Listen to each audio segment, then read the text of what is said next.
momento está pregando também em Búzios, pela confiança e pelo carinho de sempre de toda a igreja. Isaías 53, versos de 1 a 7 e depois o verso 10. Isaías 53, versos de 1 a 7 e também o verso 10. Uma boa noite também para você que está no chat, você que nos visita também nessa noite. Que você também possa ser abençoado pela palavra de Deus. Diz assim a palavra do Senhor. Quem creu em nossa pregação? E a quem foi revelado o braço do Senhor? Porque foi subindo como um renovo diante dele, e como raiz de uma terra seca. Não tinha boa aparência, nem formosura. Olhamos para ele, mas não havia nenhuma beleza que nos agradasse. Era desprezado, o mais rejeitado entre os homens, homem de dores, e que sabe o que é padecer. E como um de quem os homens escondem o rosto, era desprezado, e dele não fizemos caso. Certamente,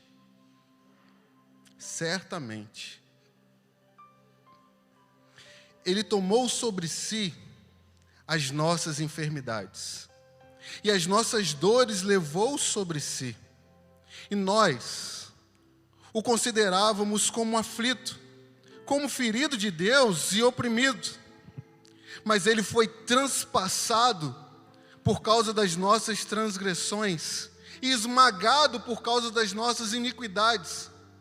O castigo que nos traz a paz estava sobre ele, e pelas suas feridas nós fomos sarados. Repita comigo: pelas suas feridas nós fomos sarados. Todos nós andávamos desgarrados como ovelhas, cada um se desviava pelo seu próprio caminho, mas o Senhor fez cair sobre ele a iniquidade de todos. Ele foi oprimido e humilhado, mas não abriu a boca. Como cordeiro foi levado ao matadouro, e como ovelha muda diante dos seus tosqueadores, ele não abriu a boca. Verso 10. Todavia, ao Senhor agradou esmagá-lo, fazendo-o sofrer. Quando ele der a sua alma como oferta pelo pecado, verá a sua posteridade e prolongará os seus dias, e a vontade do Senhor prosperará nas suas mãos. Amém? Vamos orar mais uma vez. Pai Santo, muito obrigado, Senhor, por esse privilégio, Deus. Que texto magnífico, ó Deus, nós temos diante de nós nessa noite. Pai Santo, que o Senhor possa revelar a sua glória, ó Pai, diante de nós. Que cada coração, ó Deus, esteja aberto, Deus, para ouvir a Tua voz, para ouvir a Tua palavra. Que as pessoas, ó Pai, tanto aqui como em casa, não prestem atenção naquele que fala, mas as palavras que vão sair dos meus lábios, ó Deus. Que vidas se rendam ao Senhor, que vidas sejam curadas, ó Pai, em nome de Jesus nessa noite. Ó Deus, dê-me ousadia no falar, unção do Teu Espírito e objetividade, Senhor. E que a partir de agora haja espírito de iluminação sobre esta casa, ó Deus. Não só da parte daquele que fala, mas sobre a vida de todos que vão ouvir essa mensagem, em nome de Jesus. Amém. As atitudes do grande rei. Qual é a sua atitude, a sua reação, a sua postura quando você ouve uma notícia? Lógico e evidente, César, que dependendo do conteúdo dessa mensagem que você vai ouvir, vai condicionar a atitude que você vai tomar.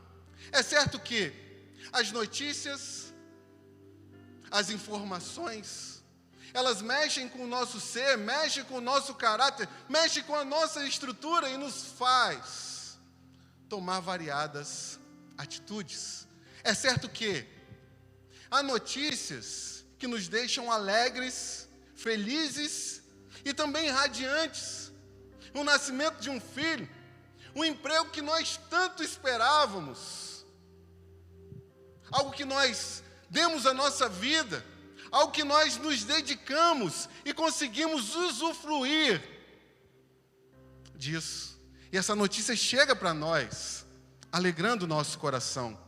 Contudo, há notícias que chegam à nossa vida, que nos deixam tristes, desanimados, desesperados, procurando entender o que Deus quer com isso que aconteceu. Talvez a perda de um ente querido, talvez um parente que adoece, talvez um plano nosso que foi frustrado. Notícias que nos deixam abalados. Mas, porém, há também notícias que nos enchem de esperança, que nos faz olhar para a vida de forma diferente e ter expectativas de um amanhã muito melhor sobre nós. De fato, e sem sombra de dúvida, nós podemos dizer que as verdades, que as notícias que nós recebemos nos levam a tomar atitudes em nossas vidas. Mas a pergunta que eu e você precisamos responder nessa noite é a seguinte: quais têm sido as nossas atitudes diante da mensagem do Evangelho? Que atitude nós temos tomado?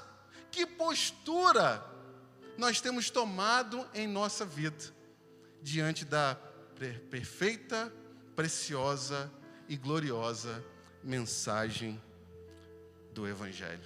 O texto que nós acabamos de ler mostra o profeta Isaías no final do seu ministério.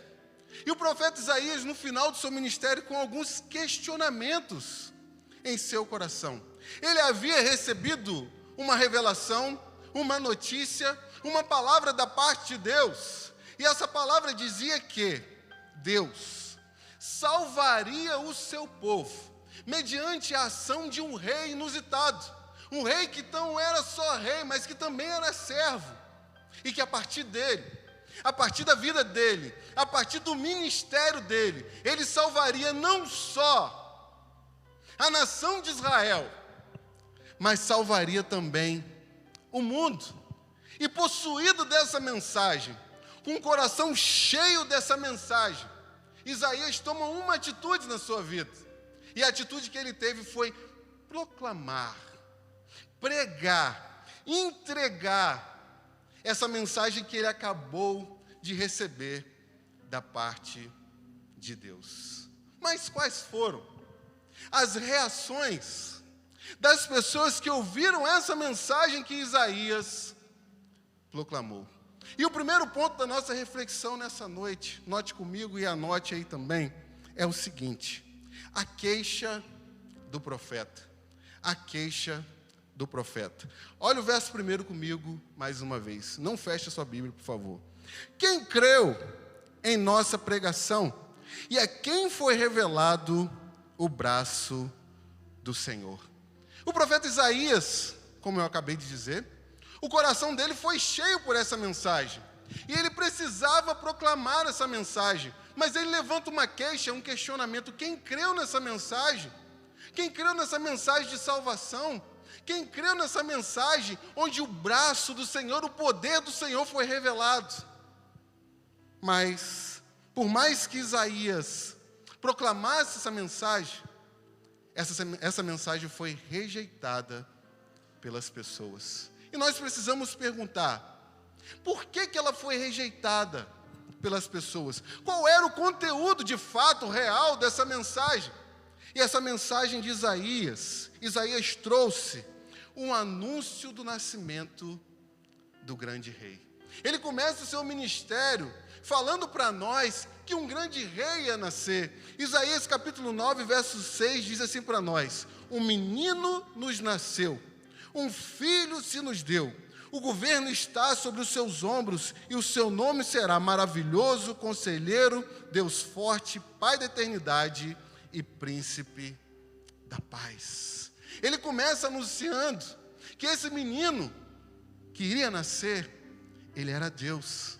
Ele não só nasceria, mas nasceria também, Luísa, de uma forma inusitada, porque a palavra de Deus e a palavra do próprio Isaías vai dizer para nós: a virgem conceberá e dará à luz a um filho, algo que nunca aconteceu, algo que saía da concepção de qualquer pessoa, de qualquer judeu, uma virgem que não teve relação com homem nenhum, engravidar.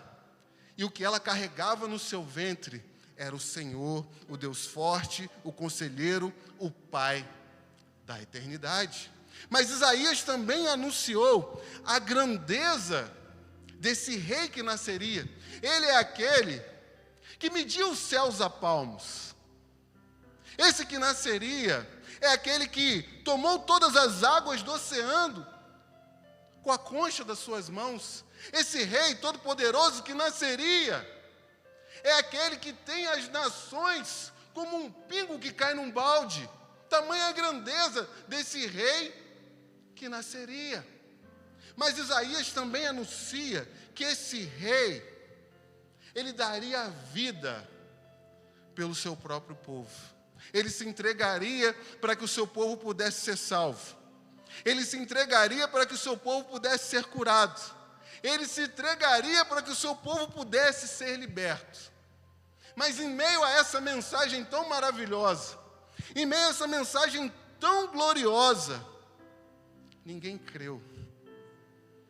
E ninguém confiou na mensagem do profeta Isaías. Tão grande mensagem. A revelação do braço do Senhor.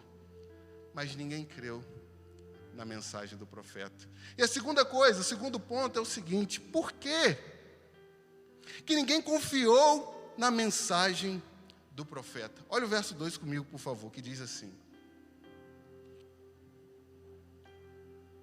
porque foi subindo como um renovo diante dele, e como uma raiz de uma terra seca, não tinha boa aparência, nem formosura. Olhamos para ele, mas não havia nenhuma beleza que nos agradasse. Porque o povo não creu na mensagem do profeta. Desde o início do ministério de Isaías, Deus deixou claro para ele que por mais que ele pregasse, por mais que ele se entregasse, por mais que ele desse tudo de si, as pessoas não creriam na mensagem dele. Imagina você começar seu ministério sabendo que ninguém vai crer naquilo que você vai falar. Mas a pergunta que fica para nós é: por que as pessoas não criam? Por que elas não conseguiam entender o que Isaías estava falando para elas? Sabe por quê? O endurecimento da idolatria. A idolatria havia endurecido o povo de Israel. Eles não conseguiam enxergar, eles não conseguiam ouvir, eles não conseguiam conceber essa tão preciosa mensagem. Isaías capítulo 6, verso 9 e 10 diz assim para nós, preste bem atenção: tornem insensível o coração desse povo, endureça-lhe os ouvidos, e feche os olhos deles, para que não venham a ver com os olhos, ouvir com os ouvidos e entender com o coração.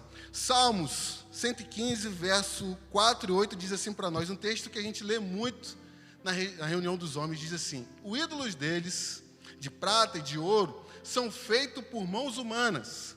Tem boca, mas não pode falar. Olhos, mas não podem ver.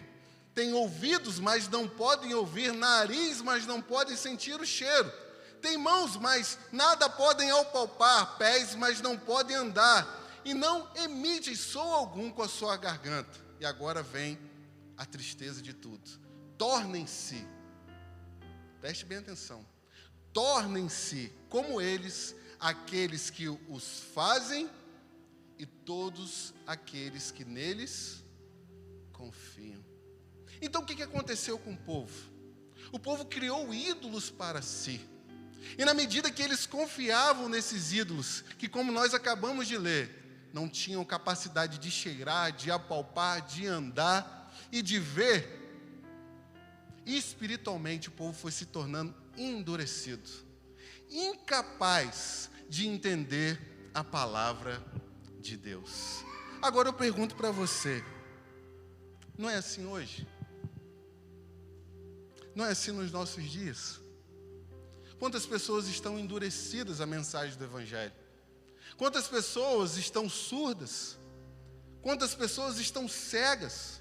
Quantas pessoas estão com o seu coração endurecido e não conseguem compreender a mensagem do Evangelho? Sabe por quê? Porque elas estão endurecidas, estão insensíveis espiritualmente, porque nós temos corrido atrás de tantas coisas, temos idolatrado tantas coisas, temos corrido atrás de sucesso, temos corrido atrás de coisas maravilhosas, temos corrido atrás de coisas que podem nos dar lucro, pode nos dar prazer, e essas coisas no seu bojo têm se tornado a nossa confiança.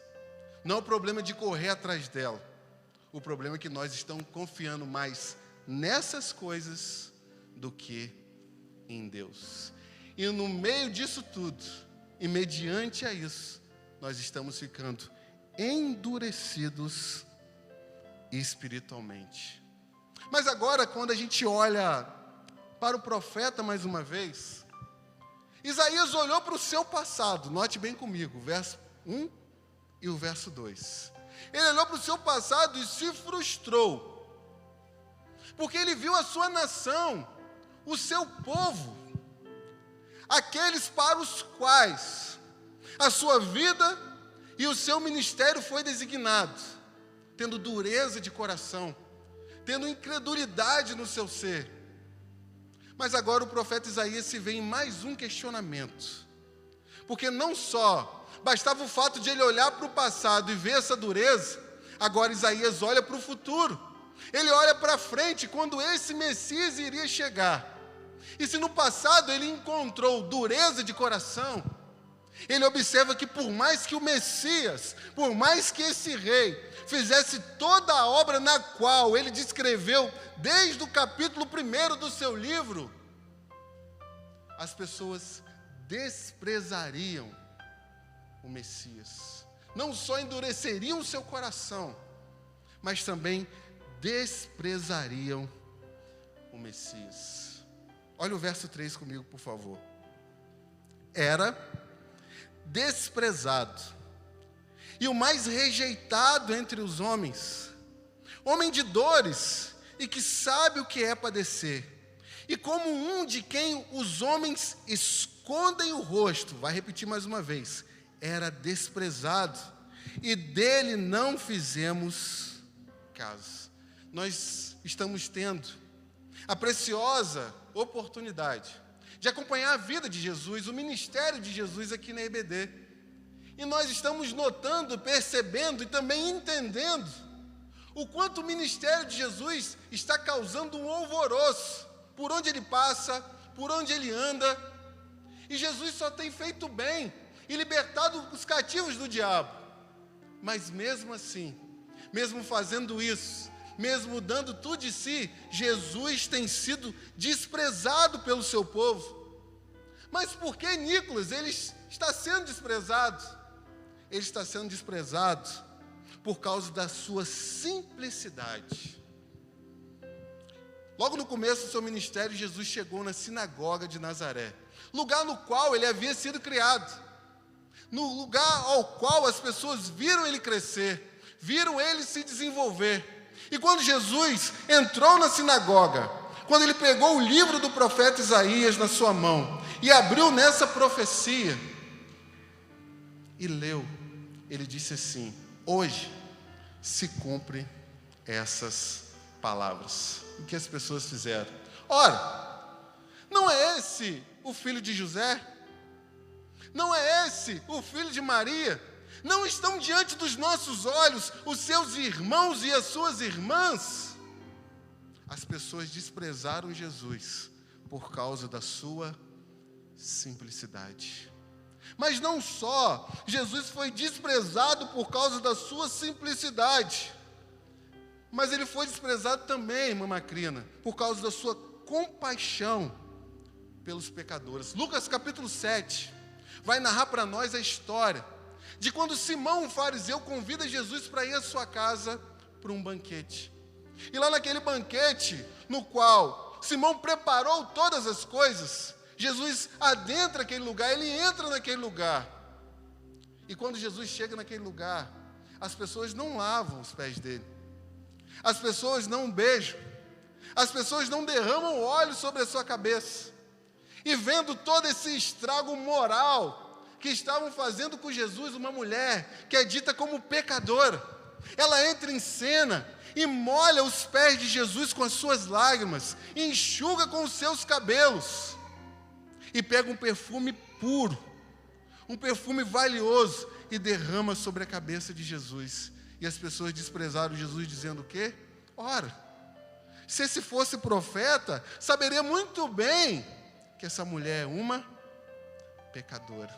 Por causa da compaixão, por causa do amor pelas pessoas, esse Jesus, ele foi desprezado.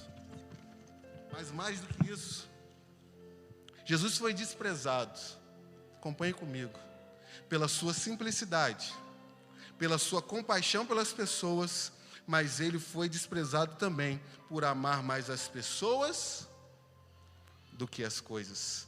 Nós vivemos uma geração onde as pessoas amam mais as coisas do que as pessoas. E Jesus chega em Gadara, depois de passar por uma tempestade, Lucas capítulo 5. E Jesus chega em Gadara e vem um homem endemoniado, um homem atribulado, em que as pessoas prendiam ele com correntes, mas não eram suficientes para deter a força daquele homem. E Jesus, ao chegar ali, liberta aquele homem, muda a vida daquele homem, transforma a vida daquele homem, ao ponto de que, depois que tudo isso aconteceu, ele estava sentado e falando normalmente.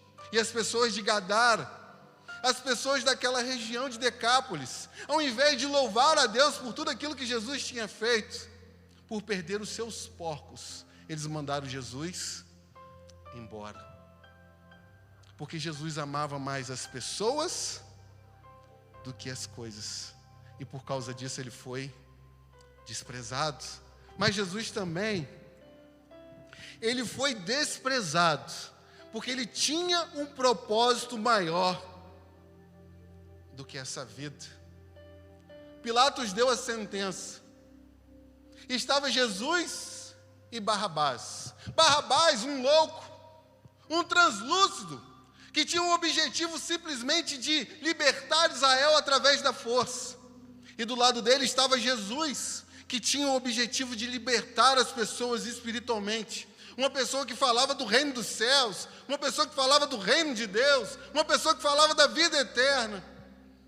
Mas as pessoas, simplesmente pensando no reino terreno, simplesmente pensando na libertação de Roma, simplesmente pensando em ser livre da escravidão daquele momento, gritou: crucifica-o! Crucifica-o! E liberte Barrabás. Jesus foi rejeitado, porque ele tinha um propósito maior que essa vida, maior do que essa existência. E não é assim hoje, meus irmãos. Quantas pessoas têm desprezado Jesus? Quantas pessoas têm deixado Jesus de lado, de escanteio? Porque pensam aqui, pensam no prazer de hoje, pensam na satisfação de hoje, pensam em tudo aquilo que esse mundo pode te oferecer hoje. E dizem assim para Jesus: esse é Jesus? Meu irmão Fabiano, esse é o seu cristianismo. Isso é tão simples, isso é tão comum, não quero isso para a minha vida. Onde está a riqueza? Onde está o luxo? Onde está o dinheiro no bolso? Onde está o status? Onde estão as fotos? Onde estão os programas de televisão?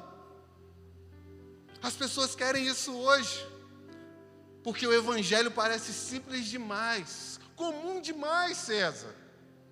E por causa desse erro, e por causa desse engano, muitos pastores e muitos líderes e muitas igrejas têm tentado fazer, ou colocar, melhor dizendo, uma maquiagem no evangelho, tornando o evangelho mais atrativo, porque o verso 3 vai dizer para nós que ele foi desprezado, nós não fizemos caso dele. E as pessoas fazem uma maquiagem no evangelho para torná-lo mais atrativo para as pessoas. O púlpito tem virado um balcão. A igreja, uma praça de negócios. Os crentes consumidores e o evangelho um produto, para torná-lo mais atrativo para as pessoas. Mas o que a palavra de Deus diz para nós é que ele foi desprezado. Nós não vimos beleza nenhuma nele.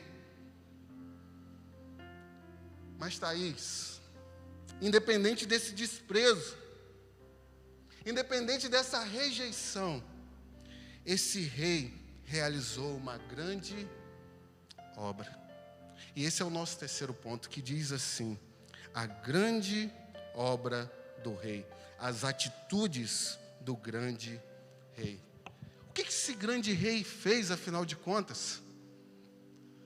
Para nos trazer para ele, para nos encantar, para ao invés de nós vermos desprezo, nós olharmos para ele e ver brilho nos olhos dele, para que o nosso coração também fique encantado com a sua beleza, das quais aqueles que estão com o coração endurecido não conseguem observar.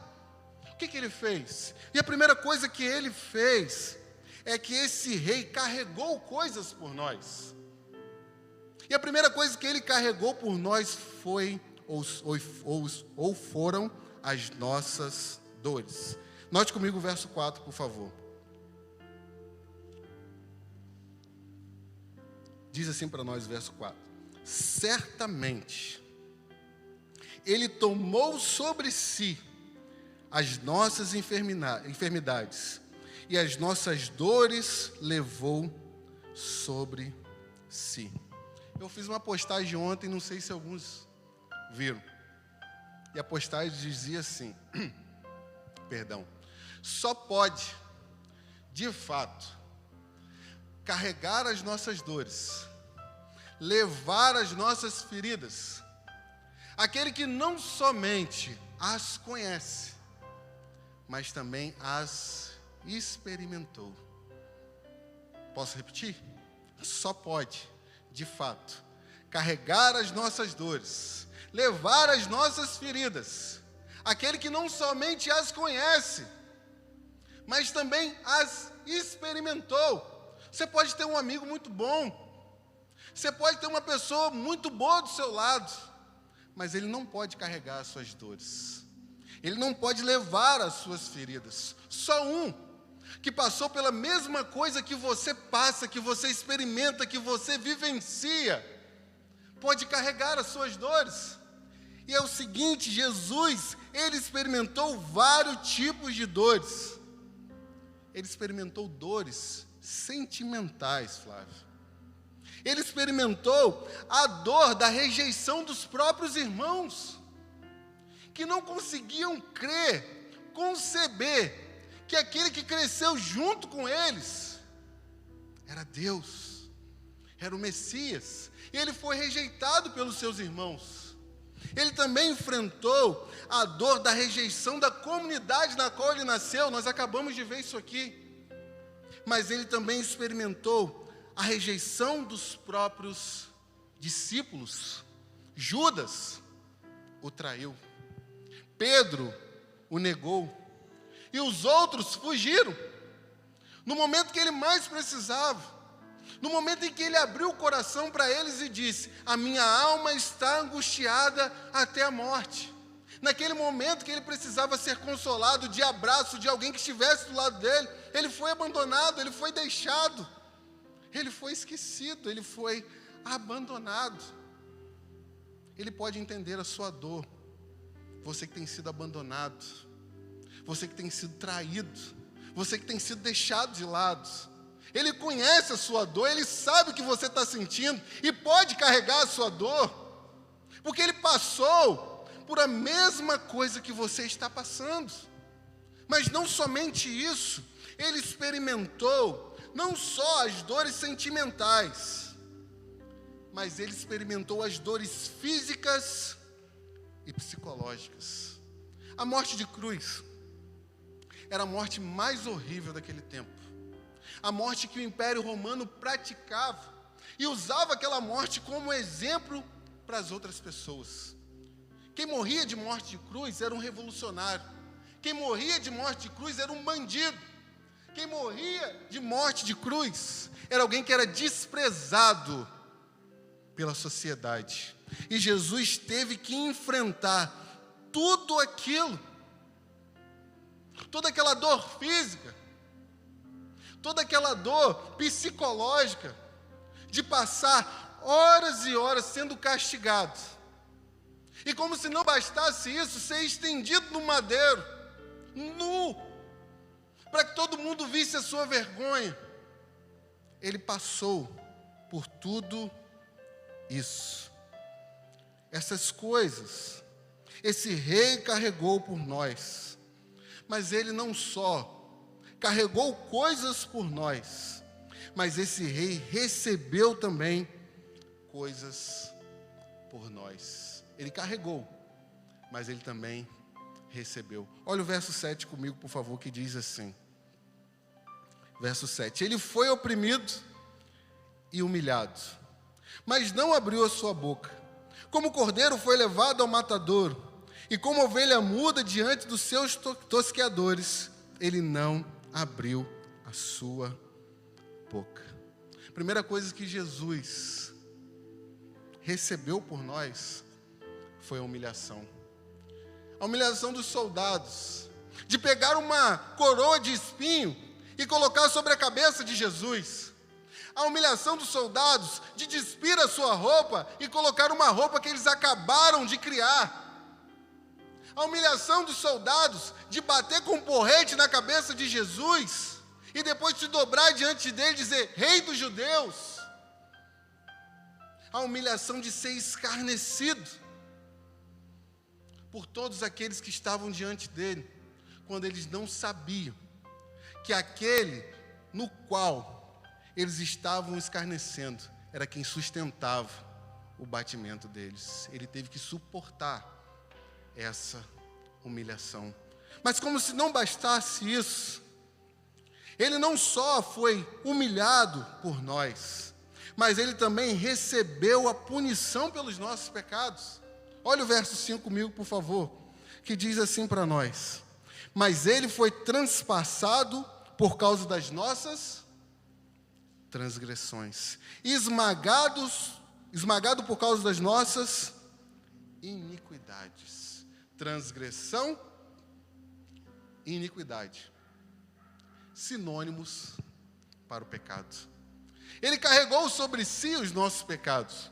E talvez nessa noite, você acessou a rede, ou você entrou aqui nessa casa, pensando que talvez você não é pecador, não tendo convicção de que você é de fato alguém que peca. Porque a palavra de Deus vai dizer para nós que todos nós somos pecadores. Todos pecaram, diz Romanos capítulo 3. Estão destituídos da glória de Deus. Nós pecamos por obras. Aquilo que a nossa mãe não viu, o nosso pai não viu, o nosso pastor não viu, a igreja não viu, aquilo que talvez nós fechamos a porta para que ninguém visse, Deus viu. Nós pecamos também por palavras. Já falou alguma piada imoral alguma vez? Já falou algum palavrão alguma vez? Talvez você não lembre, mas nós pecamos por causa das nossas palavras. Nós pecamos também, Joel, por causa das nossas omissões. Talvez você não fale mal de ninguém, talvez você não faça mal a alguém, mas você está cometendo um grande pecado de omissão. Tive fome e não me deste de comer. Tive sede e não me deste de beber. Tive nu e não me vestiste. Preso e não foste me ver. E as pessoas dirão assim: Senhor, quando te vimos assim? Todas as vezes que deixaste de fazer a um pequenino, deixaste de fazer a mim. Porque nós pecamos por omissão. Nós também pecamos. E aqui enquadra onde ninguém pode fugir. Através dos nossos pensamentos. Os psicólogos, Rebeca, vai dizer para nós que passa-se por nossa mente cerca de 10 mil pensamentos por dia. Vamos imaginar que desses 10 mil pensamentos, nós tenhamos um pensamento pecaminoso. Nós já seríamos anjos ambulantes dentro dessa casa. Mas se eu tivesse um pensamento pecaminoso, no final de um ano eu teria 360. 365 ou 366. Mas vamos arredondar essa conta para 1000. Vamos supor que eu tenha 1000 pecados por ano. Hoje eu teria 31.000 pecados. Então, de fato, eu sou pecador. Mas a palavra de Deus diz para nós aqui que Ele recebeu a punição pelos nossos pecados.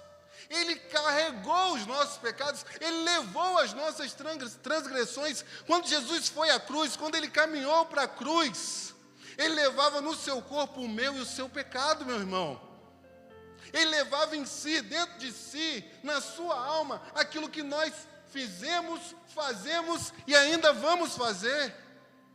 Ele levou os nossos pecados. Mas não somente isso.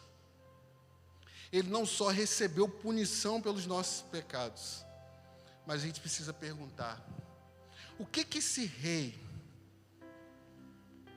nos concedeu? O que ele carregou? O que ele recebeu? Mas o que também ele nos concedeu? E a primeira coisa que Jesus nos concede, está claro nesse texto, é paz com Deus. Olha o verso 5 comigo de novo, por favor, que diz assim: mas ele foi transpassado por causa das nossas transgressões, e esmagado por causa das nossas iniquidades. O castigo que nos traz a paz estava sobre ele. O texto não fala da paz de Deus, mas o texto fala da paz com Deus. O texto não fala da paz que Deus pode nos conceder, mas o texto fala para nós da paz de um relacionamento correto com Deus. Nós andávamos em pecado, nós transgredimos a lei de Deus, e preste muito bem atenção nisso aqui nessa noite. A lei de Deus exige que o pecado seja punido, mas nós acabamos de ler que os nossos pecados Ele levou sobre si. A punição que a punição que eu merecíamos, Ele recebeu por nós. Sabe para quê? Não foi para te dar uma família perfeita. Não foi para te dar uma saúde perfeita. Não foi para te dar muito dinheiro no bolso. Isso tudo pode vir a reboque na sua vida. Mas foi simplesmente para nos dar paz com Deus. A paz da reconciliação. Quantas das vezes, talvez você que não conhece Jesus ainda, deita na sua cama, e a sua consciência o acusa terrivelmente, e você fica procurando dentro de si, se promover, e dizer que você é uma pessoa boa, mas a sua consciência não te dá sossego, a sua consciência não te dá paz. Sabe por quê? Só o sangue de Jesus pode trazer paz e um verdadeiro relacionamento com Deus. Jesus nos concede paz com Deus. Mas não somente paz com Deus, mas Jesus também nos concede esperança para o futuro, porque o verso 10 vai dizer assim para nós, note comigo: todavia ao Senhor agradou esmagá-lo, fazendo sofrer. Quando Ele der a sua alma como oferta pelo pecado, verá a sua posteridade e prolongará os seus dias. E preste atenção no final: e a vontade do Senhor prosperará. O mundo pode se levantar, Satanás pode fazer o que for para tentar destruir a igreja do Senhor. Ele pode se levantar políticos, levantar governos, mas a vontade do Senhor prosperará. Sabe por que a vontade do Senhor prosperará? Porque quando Jesus morreu e ressuscitou, Ele disse em Mateus capítulo 28, verso 18: é-me dado a mim todo o poder nos céus e na terra.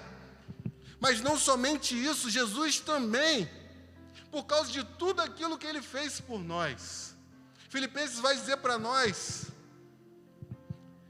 que ele tem um nome que está acima de todo nome, para que todo joelho, melhor dizendo, se dobre, e toda língua confesse que Jesus Cristo é o Senhor, para a glória de Deus Pai. Mas não somente isso.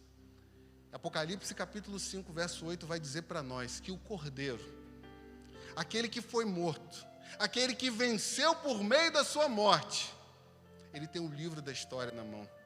Ele controla todas as coisas. Então, se Jesus, ele não só nos concedeu paz com Deus, mas ele também nos concedeu esperança para o futuro. A minha vida, a sua vida, independente das circunstâncias adversas, ela está na mão do Deus Todo-Poderoso. Confie e creia nisso. Convido o ministério que venha à frente, por favor. E a pergunta que nós precisamos responder, que eu disse no começo, é o seguinte: quais têm sido as nossas atitudes em relação à mensagem do Evangelho?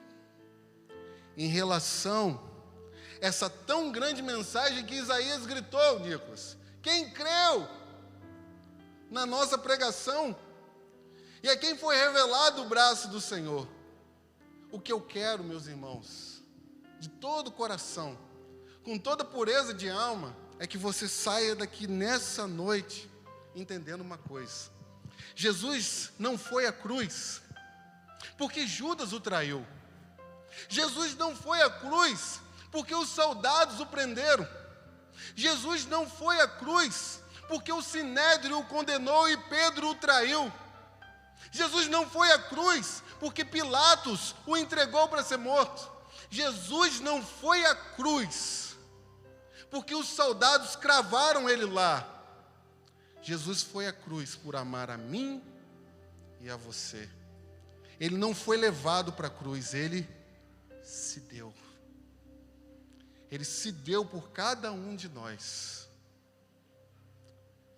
E convido você nessa noite a refletir sobre a mensagem do Evangelho, a refletir sobre essa tão preciosa verdade.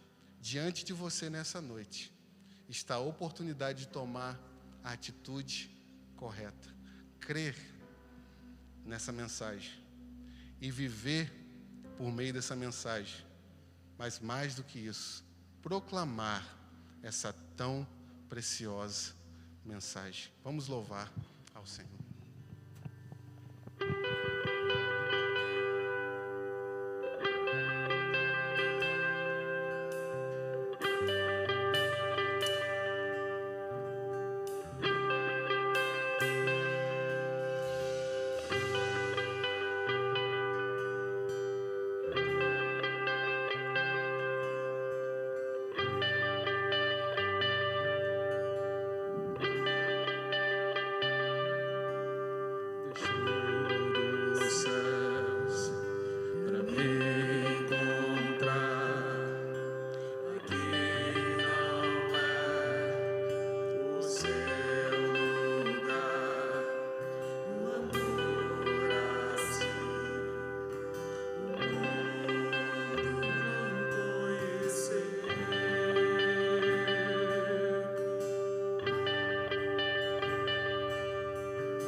verso 4 do texto que nós lemos, vai dizer para nós algo tão precioso, que Ele tomou sobre si as nossas dores e também as nossas enfermidades. E o verso 5 vai dizer para nós que pelas suas pisaduras, pela sua vida, nós fomos sarados. Talvez você está aqui nessa noite que precisa ser curado. Você precisa ser curado da sua mania de desespero. Você precisa ser curado da paralisia da dúvida. Você precisa ser curado da sua sonolência de alma, da sua febre de orgulho, da sua lepra do egoísmo, da tuberculose, do mundanismo. Talvez você está aqui e, assim como eu, precisa ser curado nessa noite. Eu quero orar com você. Você que quer e você que pode, vem à frente para a gente estar orando junto, clamando, para que de fato Jesus possa curar a nossa alma nessa noite. Há feridas, há marcas, há mágoas que a vida nos deixou. E só aquele, como eu disse no começo, só aquele que não só conhece, mas já passou por aquilo que nós passamos, pode nos curar.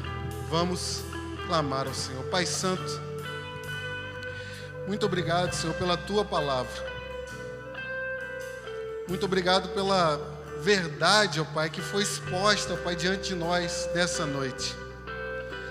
Mas olhando, ó Deus, nessa hora para a Tua palavra, não simplesmente como um texto antigo, ó Deus, mas como verdade eterna, Deus. Nós clamamos, ó Deus, por cura espiritual nessa noite. Pai Santo, se alguém aqui, ó Deus, tem sido vítima do desespero, ó Deus, traga paz para esse coração em nome de Jesus. Se alguém aqui, ó Pai, tem sido vítima do seu passado, liberta essa pessoa nessa noite, Jesus. Se alguém, ó Pai, tem sido vítima, ó Deus, da sua ansiedade, do medo do futuro, ó Jesus, a paz que excede todo entendimento possa inundar esse coração, ó Pai.